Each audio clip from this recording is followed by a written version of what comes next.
20 minutos pasan de las 2 de la tarde. Bueno, yo decía, el día no complicado, tampoco quiero generalizar, no sé cómo lo están viviendo ustedes el día. A mí me pasó eso, también recibí un mensaje acerca de, bueno, no encuentro taxi. Digo, bueno, evidentemente es un día, pero no, quizás esté todo de lo más normal y uno generaliza, cosa que solemos hacer todo el tiempo, pero bueno, nos da seguridad.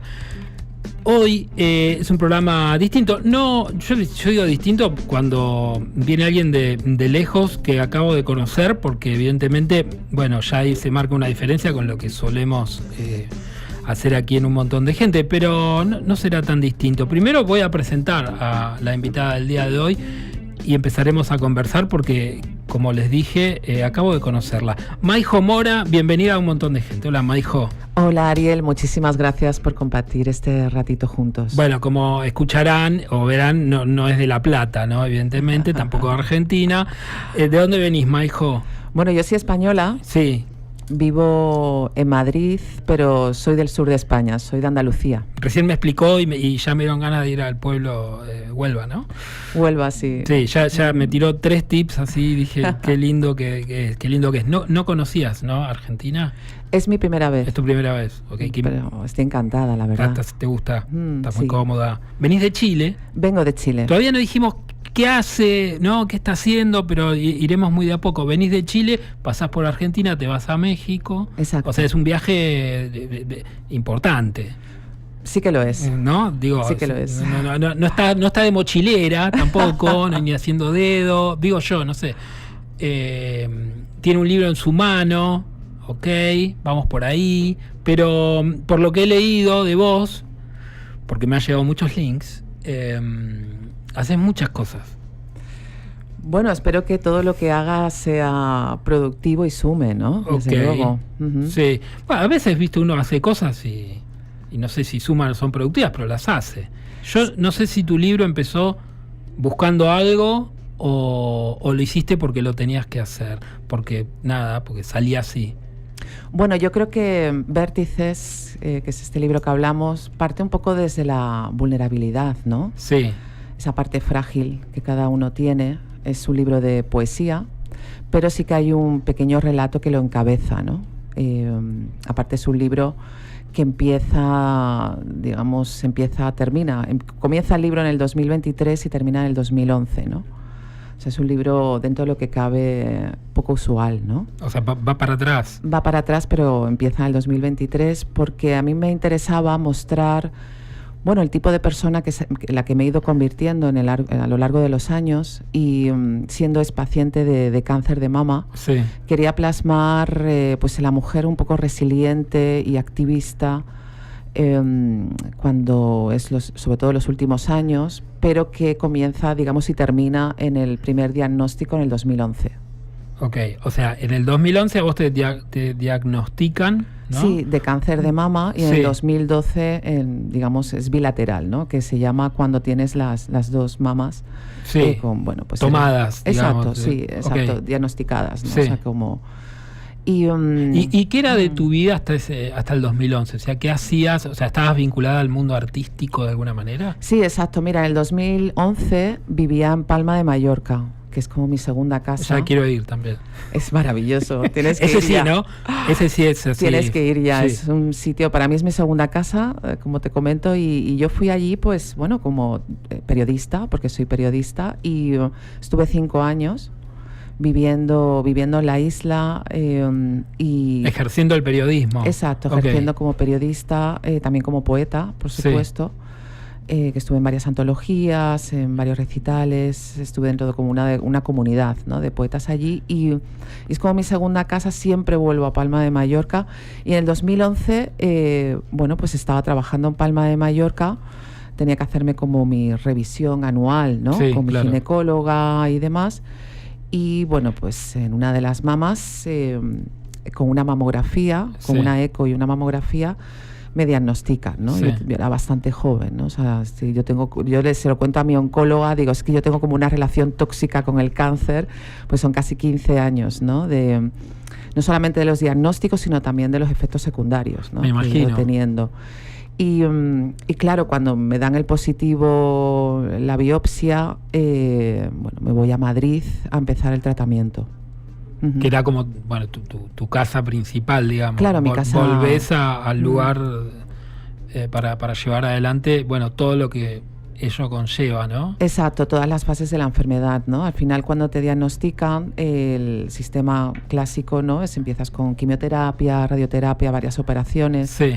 Sobre todo para saber en qué fase está tu carcinoma, ¿no? Claro. Que eso es importante, ¿no? Cuando te dan un positivo en el diagnóstico, bueno, por eso hablan que ver la fase justamente, ¿no? en la que estás. De los controles. Por eso los controles anuales. Es también un poco el origen de mi viaje por Latinoamérica, ¿no? Amigas de Chile me cuentan por qué fui a Chile y digo, es que el porcentaje de mujeres que acuden a su ginecólogo para hacer pruebas preventivas, ¿no? Sí. Haces una eco, una mamo, incluso para hacerse un PAP, ¿no? Sí. Que hablamos de cáncer cervicuterino, es menos de un 40% de las mujeres.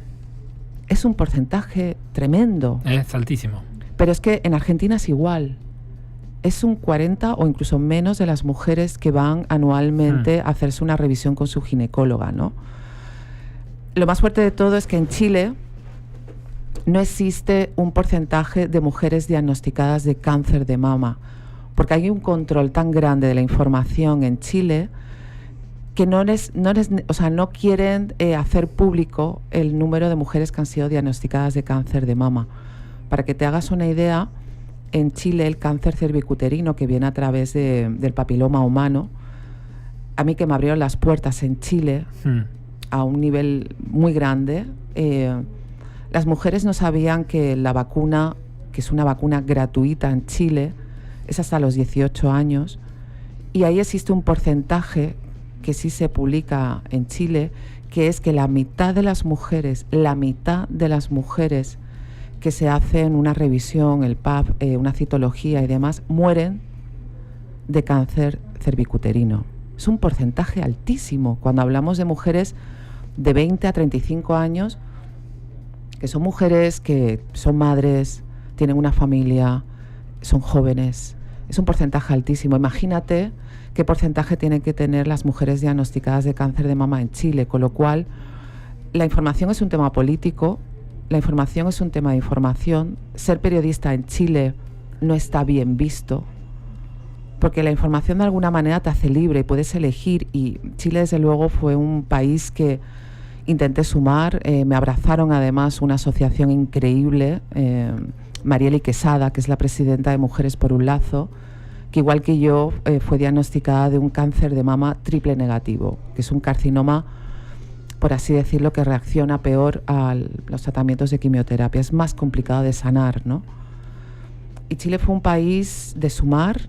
Estuve además, todo esto apoyada por el Foro Nacional del Cáncer en Chile, que es inviable, ¿no?, que no tengan un porcentaje, ¿no?, de mujeres diagnosticadas. Y vi una serie de talleres, por ejemplo, a mi modo de ver, sanadores, que utilizaba, igual que mi libro de Vértices, transformar la palabra en algo, como te digo, sanador, ¿no?, a través del relato. Y fue unos talleres increíbles dentro de la Universidad La Católica o del Hospital Félix Bulnes, que son barrios que son más complicados, tienen menos recursos, ¿no? Y fueron talleres que se llenaron de pacientes, expacientes y acompañantes, ¿no?, que el acompañante es alguien importante dentro de las fases de la enfermedad, y fueron talleres con un éxito tremendo, ¿no? Majo, y vos venías a Chile, bueno, obviamente con ese plan, pero en España ya venías llevándolos adelante. Exacto, yo formo parte de una asociación que se llama Intravenus. Sí. Intravenus es una asociación de mujeres artistas que han pasado un proceso de cáncer o están en tratamiento. Nosotros utilizamos el arte como activismo, es decir, arte y activismo unido, activismo, para de alguna manera hacer una transformación social. Muchas de las socias que conforman Intravenus han cambiado las leyes, por ejemplo, ¿no?, como la reconstrucción de mama, cuando en Andalucía, que son 8 provincias, la reconstrucción de mama tenías que esperar tal vez 5 años para, si tú decidías operarte y reconstruirte, ¿no? Claro, se hacías una mastectomía radical, ¿no?, de ambas mamas. Y hemos conseguido, como tú dices, haciendo campañas, recogiendo firmas, haciendo campañas nacionales muy importantes y demás, y hemos conseguido cambiar, como tú dices, el tema de la reconstrucción de mama, el tema, por ejemplo, de hacer cuando tienes una mama densa, que es complicado con una eco poder entender cómo se está comportando tu mama, cambiar también las fechas un poco de la previsión, ¿no? Uh-huh. de las pruebas preventivas, ¿no? Y esto es lo que yo estoy intentando hacer ver un poco en Latinoamérica, porque la prevención de alguna manera a mí me salvó. Mi último carcinoma estaba en una fase 3, siendo la previa a la metástasis, ¿no? Que es la fase 4. Y la más complicada. La más complicada. Claro. Porque cuando pasas en fase 4, ahora por ejemplo en España hay una serie de medicamentos que consiguen de alguna manera las mujeres que están en metástasis cronificar un poco lo que es el carcinoma. Y la calidad de vidas, ¿no? O sea, la calidad de vida un poco se mantiene al menos durante 2-3 años, ¿no? Pero cuando estás en metástasis tienes un final pronto, es decir, hablamos de máximo 5 años de supervivencia, ¿no? Entonces, la prevención es importante, los porcentajes son estrepitosos y son porcentajes que necesitan, como tú dices, un activismo, porque hay una serie de carencias por parte de los gobiernos, ¿no? Incluso en Argentina, incluso en Chile y próximamente en México, que estoy como muy abrazada a un colectivo que se llama Jódete Cáncer, con Sandra Monroy, también activista, no reconstruida, igual que yo, y hace una labor necesaria e importante para las pacientes de cáncer. O sea, ahora te vas en Argentina vas a llevar adelante también talleres, ¿estás aquí de paso o...? Porque me enteré que, claro, se entera la gente que venís a Chile, pero no venís a Argentina. Claro, es que en realidad mis planes cambiaron un poco en Argentina, ¿no? En Buenos Aires había como... Me propusieron hacer una residencia literaria, ¿no? Porque estoy trabajando en un nuevo libro que habla sobre la violencia de género, institucional, vicaria, ¿no? Porque qué mujer, ¿no? No ha sufrido alguna vez violencia, ¿no? Y yo también la he sufrido, ¿no? Como expaciente de cáncer o como mujer. Entonces hice como un cambio de planes en el último minuto, pero me alegro haber decidido dejarme llevar un poco por las personas hermosas que he ido conociendo sin expectativas de nada. He dado como algún recital, ¿no? en Buenos Aires, o sea, me he dejado un poco pues abrazarme a gente maravillosa nueva y que espero que continúen siendo amigos, ¿no? Con el paso del tiempo. Bueno, eso seguro, somos, claro somos muy amigueros. Sí. Como te habrás dado cuenta. Tenemos esa condición, Maijo. Estamos con Maijo Mora, que nos visita hoy. Tiene su libro en la mano, en un rato vamos a escucharte.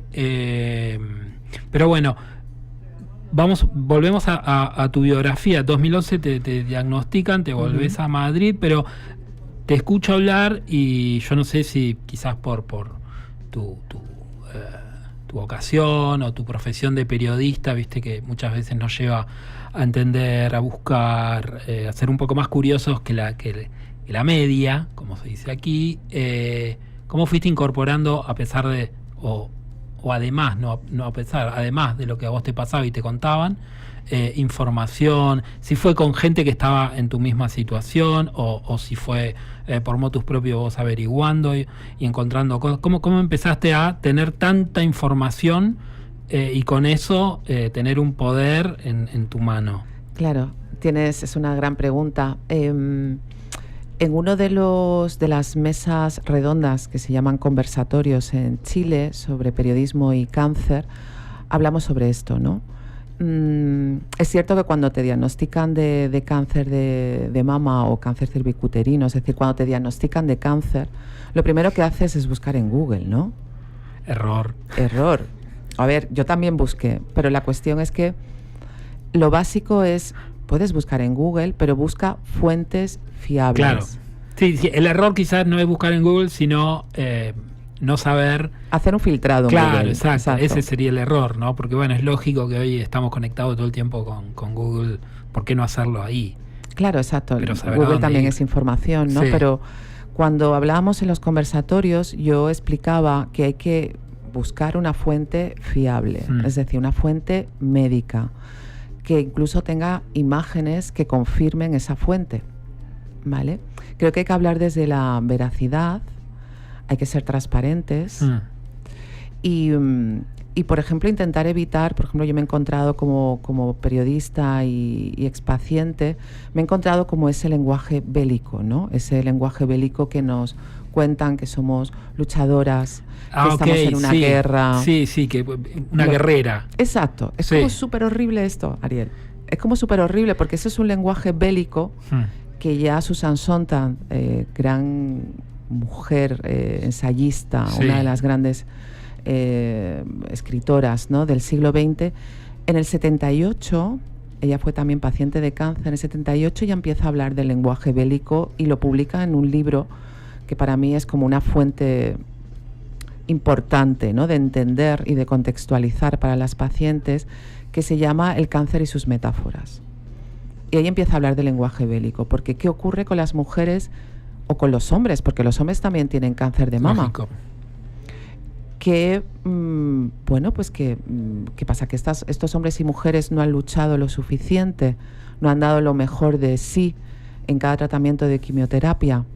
Creo que nos victimiza y muchas mujeres piensan que son pacientes porque han cometido un grave error o han pasado un momento delicado en su vida y demás, y esto es como algo negativo que viene después de un momento difícil en tu vida. No, esto no es así. O sea, no nos victimicemos, ¿vale?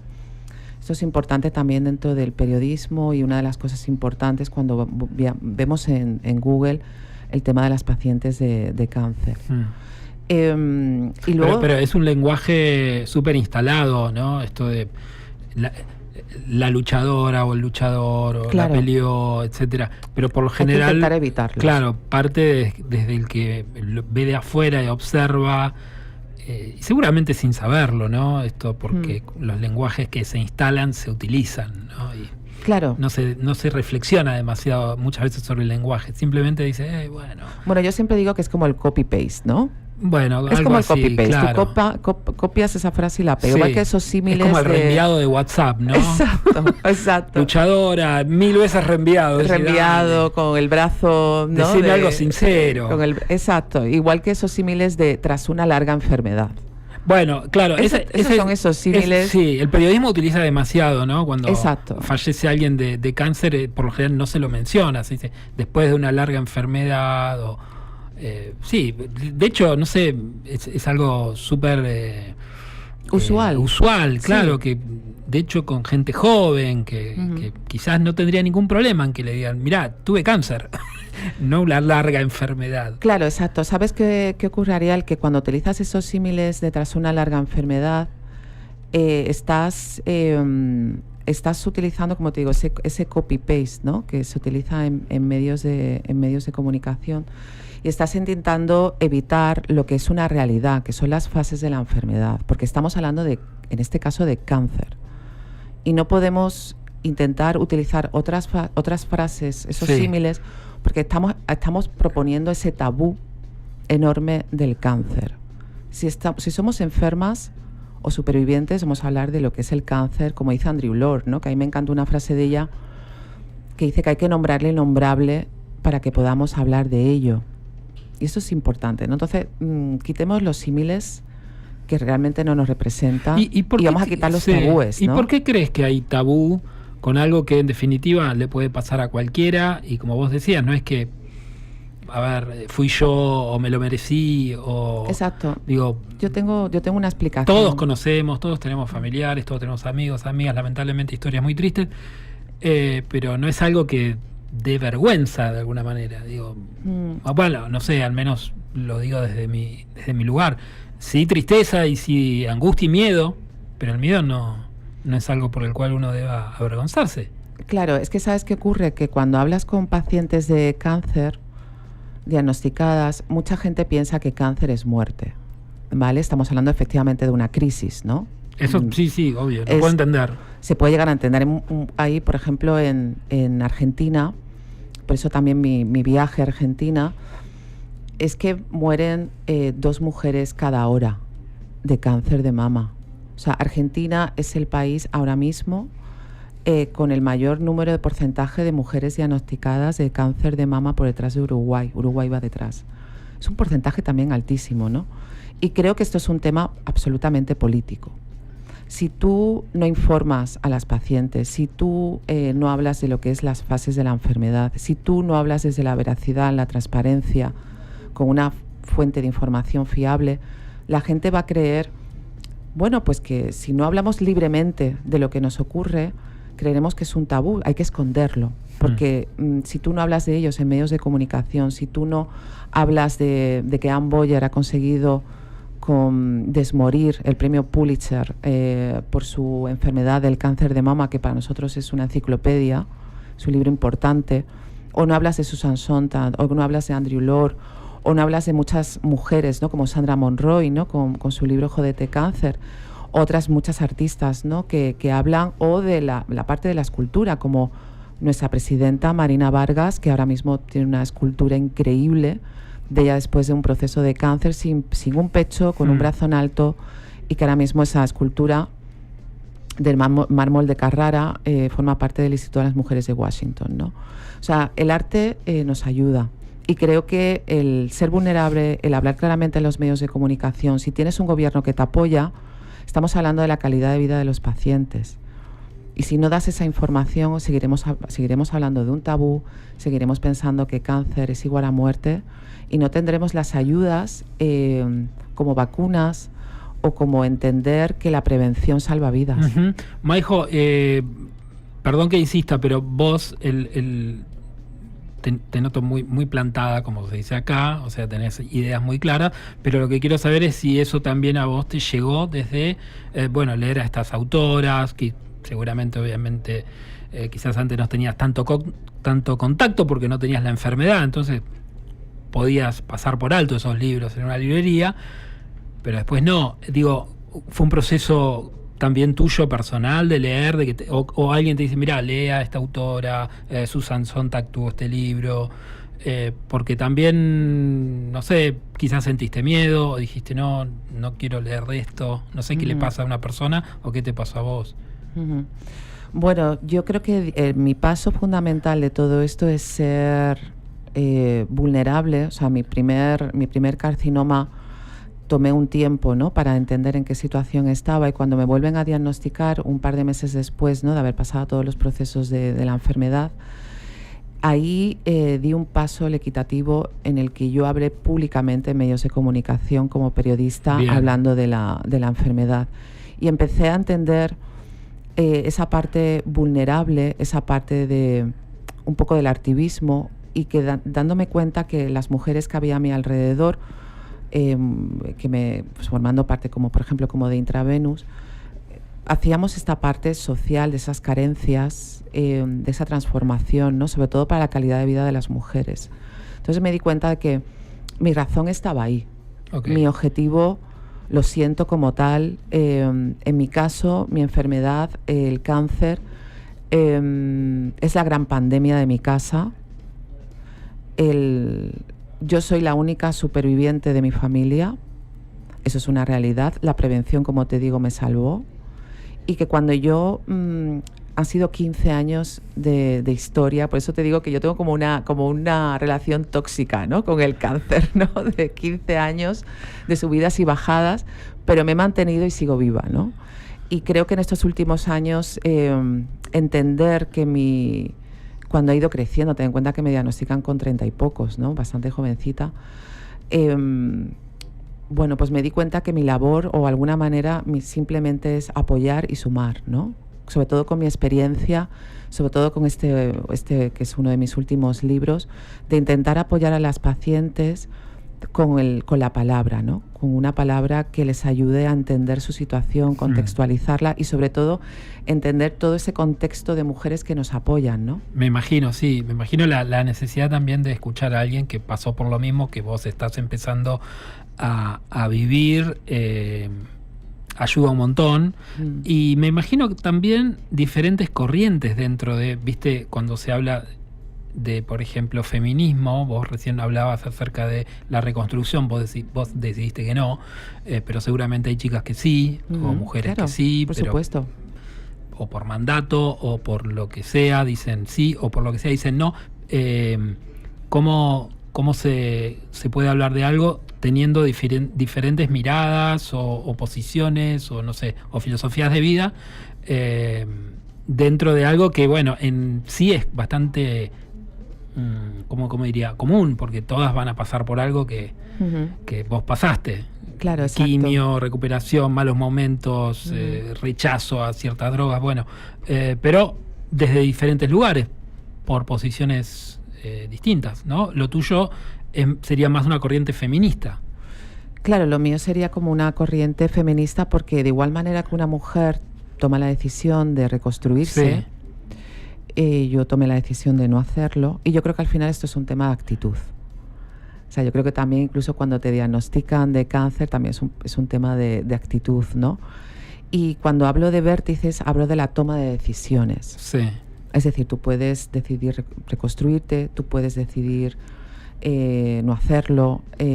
También hablo de mis cicatrices, ¿no? El relato que comienza con vértices, que es con Sandra Monroy, esta amiga mexicana que te acabo de hablar de Jódete Cáncer, pues fue mi primer topless con mis 2 cicatrices, que en realidad eran 4 cicatrices, ¿no? Porque Sandra tampoco está reconstruida, ¿no? Creo que el feminismo habla de carencias. Nosotros en España, por ejemplo, hemos conseguido, las mujeres con cáncer de mama metastásico han conseguido una medicación que ya por fin es accesible para las pacientes de manera pública, pueden acceder de ella gratuitamente, y cada país funciona de una manera diferente, ¿no? Por esa es la razón por la que estoy aquí, ¿no? De intentar sumar e intentar también aportar como un aire fresco, ¿no? Me imagino que te habrán encontrado, llegás en un momento, Maijo. Claro, bueno, es el momento en el que es, ¿no?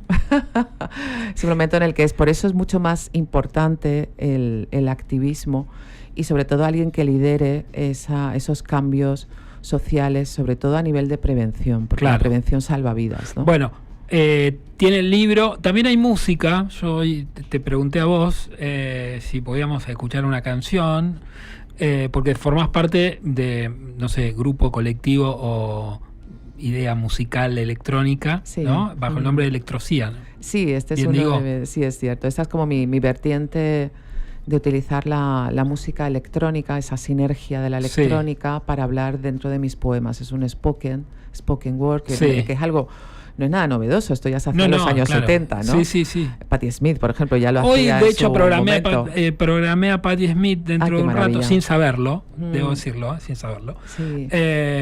Bueno, no es que es raro, suena bastante acá a Patti Smith. Así que bueno. Una grande. Sí. Estuvo hace muy poco, de hecho, en Argentina. Vamos a escuchar Detrás de mí, ¿qué te parece? Y después, si querés, lees algo también. Me encantaría. Y seguimos hablando. Hoy con Maijo Mora, aquí en Un Montón de Gente.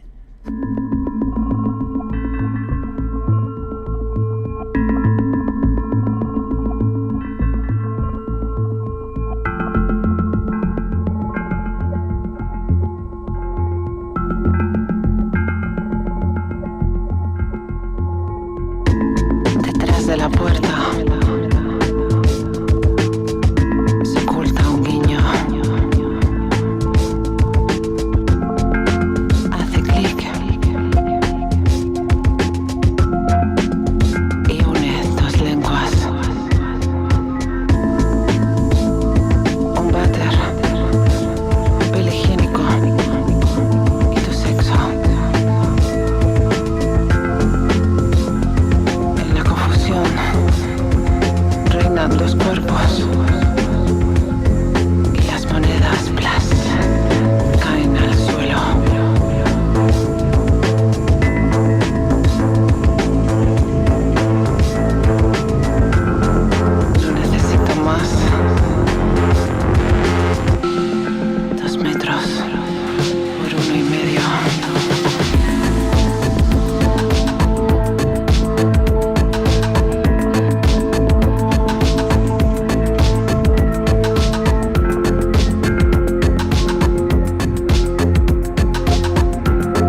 en mi cuello. Quiero más, grita. El váter se hace concha. El papel desierto. Y las monedas iluminan el suelo. Fuera, un once electrónico marca compases y alguien llama a lo lejos, muy lejos.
7 minutos para las 3 de la tarde, estamos aquí con Maijo Mora. Mira, yo en el Biograph dice poeta, pero periodista, ahí le agregaron periodista. Y ahora tenemos que agregar música también, o algo así. Sí, al final.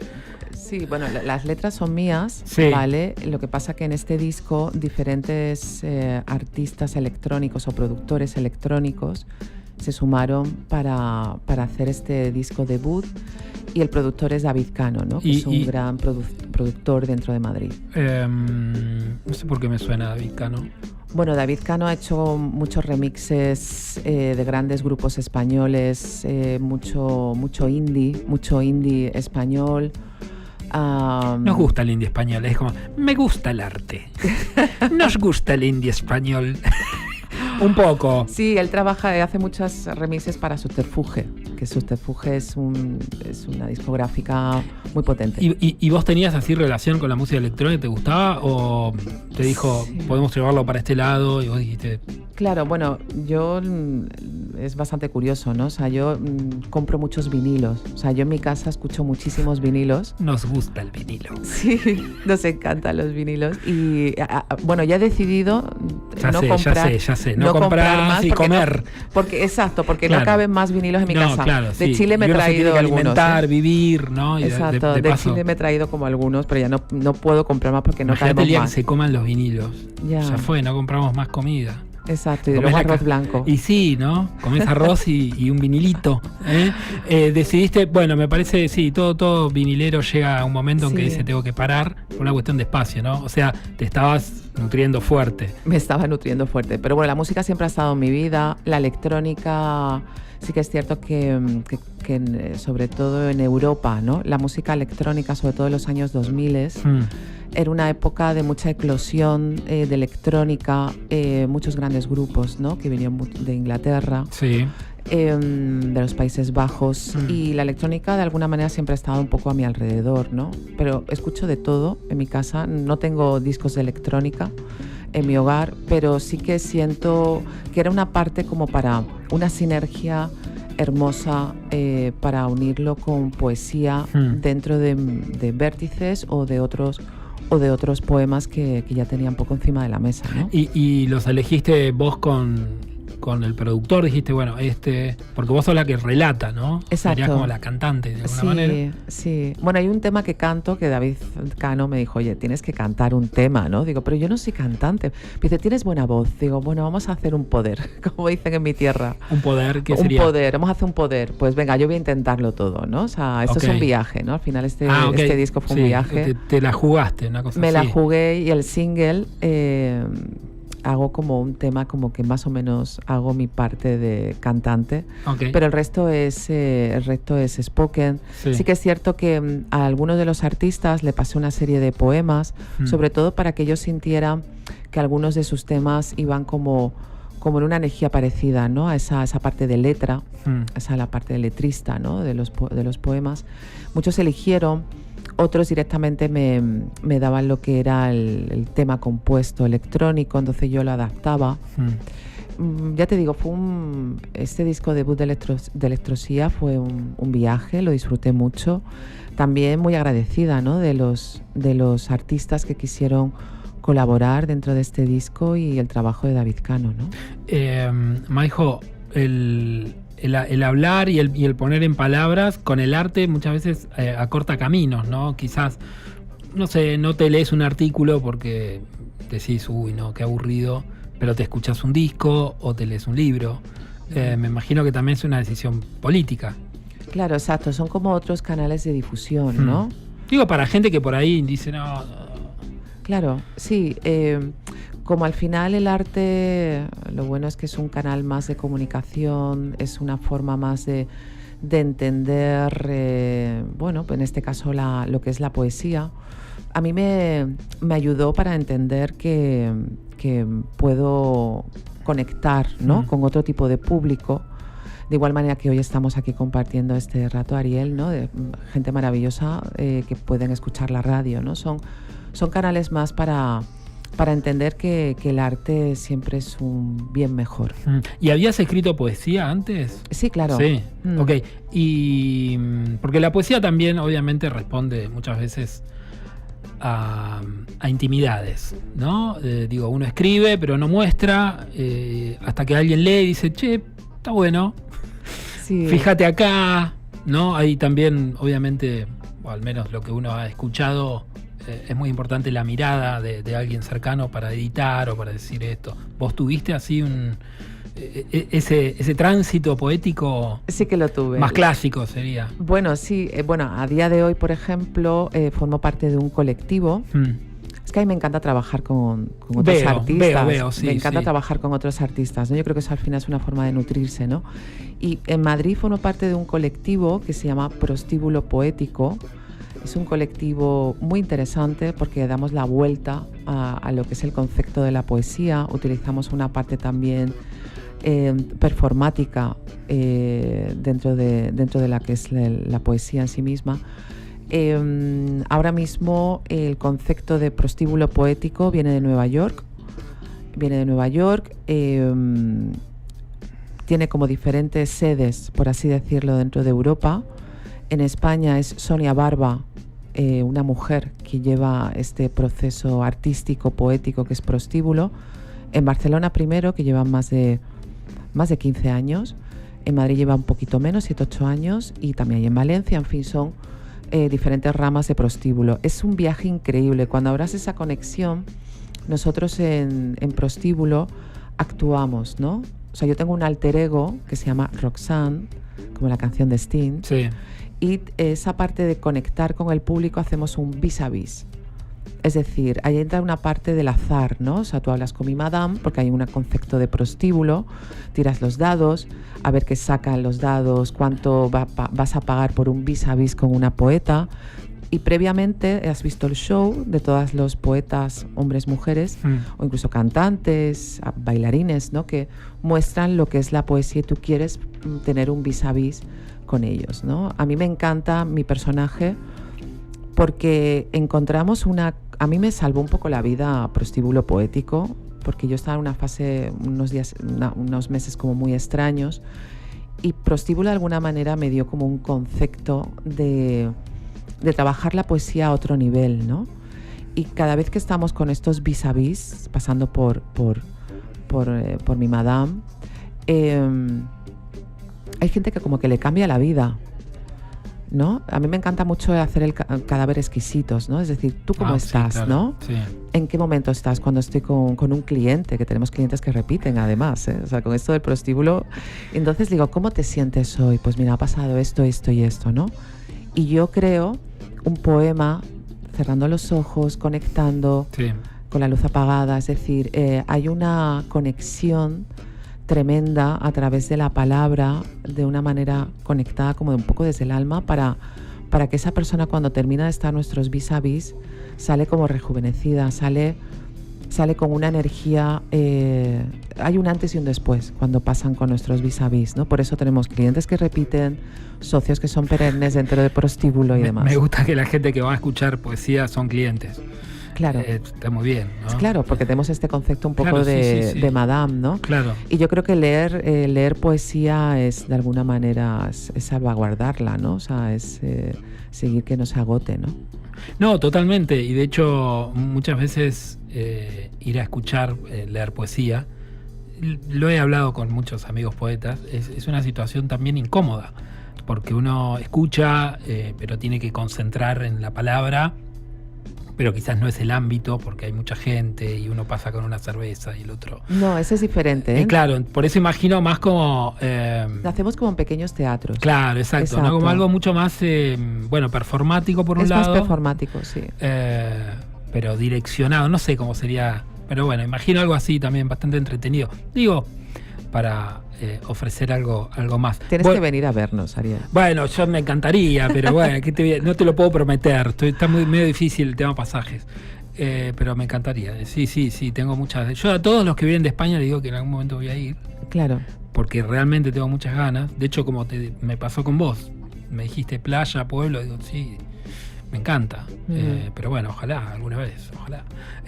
¿Cuántos días más te quedas acá? Digo, alguien si quiere hablar con vos, ¿estás así dispuesta? Porque esta nota me imagino que la ha escuchado mucha gente y dice, mira, me dan ganas. Claro. No sé cómo es tu actividad aquí en Argentina por el momento. Bueno, ahora estoy en La Plata contigo, disfrutando un poco de La Plata, visitando unos amigos maravillosos, que esa persona además, Laura, ¿no? Saludo a Laura. Hola, Laura, cariño. Y ha sido como la persona puente, ¿no? Para venir a pasar este ratito y conversar contigo y demás. Voy a estar en La Plata un día más y bueno, pues luego ya como que regreso a Buenos Aires y viajo a Ciudad de México dentro de unos días, ¿no? Bien. Bueno, tenés el libro ahí, ¿no? Sí. Ahora sí en la mano. Si querés leer algo, obviamente podemos terminar. No es un burdel. Ha tenido otras épocas, también quiero decirlo, esta radio, que no llegaban a eso, pero pasaba cerca. Claro que no era muy performático, era todo muy, muy real, lamentablemente. Pero bueno, vos imaginate, o imaginen del otro lado, escuchar poesía por radio es muy lindo. Porque bueno, también hay una voz muy presente y sí, tenía razón David Cano, tenés una muy linda voz, así que bueno, adelante, lo que vos quieras. Gracias, Ariel. Este poema se llama Desaprender. Una mujer fuerte es siempre vulnerable y lo comparte como adjetivo entre sus dedos. Una mujer fuerte conoce los efectos secundarios y los transforma en consejos sanadores. Una mujer fuerte cuida sus cicatrices sin miedo porque conversan de estar viva. Una mujer fuerte entiende que hay una lucha sobre la hipersexualización que nos envuelve. Una mujer fuerte no mide los pesos mentales, detalla las opciones para sobrevivir. Una mujer fuerte conoce que existe una transformación de aquello, el antes, el presente, ahora. Una mujer fuerte escribe sobre su resiliencia y prende el miedo, lo tóxico, en llamas. Una mujer fuerte rumia los malos presagios, pero apuesta con titulares por su cordura. Una mujer fuerte tiene miedo, lo sabe, pero se vuelve volátil al sentirlo. Una mujer fuerte escucha su explantación y entiende que ser ahora es ya reconocido. Una mujer fuerte besa, siente, palpita por todo lo nuevo y deja atrás su anterior cuerpo. Una mujer fuerte está aquí ahora en este instante y abraza lo nuevo, lo acontecido. Una mujer fuerte se promete ser ella. Sois vosotras, somos nosotras, soy. Gracias. Maijo, muchas gracias. Gracias, muchas gracias. Vos sabés que hace muchos años, en este programa, hace muchos, antes de la pandemia seguro, teníamos lunes de poesía, se llamaba nuestra sección. Entonces los lunes venían poetas de aquí y de allá a conversar, a leer sobre poesía. No vamos a hacer otro lunes de poesía, pero casualidades. Hemos revivido lunes de poesía con vos, así que, pero bueno, muchísimas gracias. No sé si volverá a revivir o no. Maijo Mora, muchas gracias nuevamente. Gracias, Laura. Gracias, Ariel. Por gracias, favor. Laura, por supuesto. Que cuando me mandó muchos mensajes me los mandaba en voz baja porque estaba en un retiro espiritual. Y decía, no puedo usar el celular. Y yo me acordaba de White Lotus, que es una serie que estoy mirando, que le sacan el teléfono y decía, no, te van a retar, le decía yo.